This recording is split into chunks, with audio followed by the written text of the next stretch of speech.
আজকের বিষয়বস্তু হচ্ছে লাভ ও ক্ষতি, যেটাকে প্রফিট অ্যান্ড লস বলা হয়। হ্যাঁ, এখানে একটা জিনিসকে খালি যদি আমরা মাথায় রেখে চলি তাহলে অঙ্কগুলো অনেক বড় বড় অঙ্ক আমরা খুব কম সময়ের মধ্যে করে নিতে পারবো। যেরকম লাভ যদি বলে তাহলে সবসময় আমি প্লাস করব, আর যদি ক্ষতি বলে তাহলে সবসময় আমরা মাইনাস করব।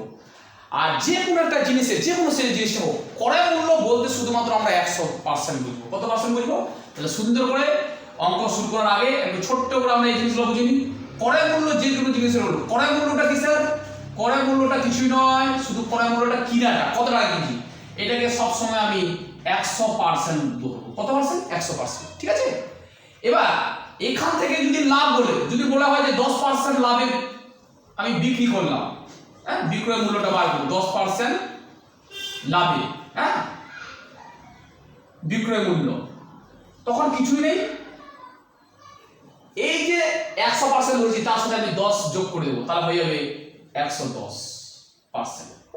এবারে যদি বলা হয় এই প্লাসটার দ্বারা আমি লাভকে বোঝাতে চাইছি, আর ক্ষতিকে বোঝাতে চাচ্ছি আমি মাইনাস চিহ্ন দ্বারা।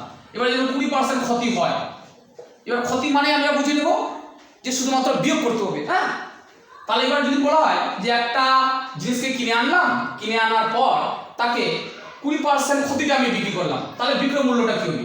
তখন মাথা রাখবে, তখন বিক্রয় মূল্য কিছুই নয়, তখন শুধু বিক্রয় মূল্য কিছু না, এই 100 থেকে এটাকে বিয়োগ করে দেবো, তাহলে কত পার্সেন্ট হয়ে যাবে? 80%। তাহলে শুরু করা যাক, এরপরে আমরা অঙ্কতে ফিরে আসবো। আজকে এখানে থাক।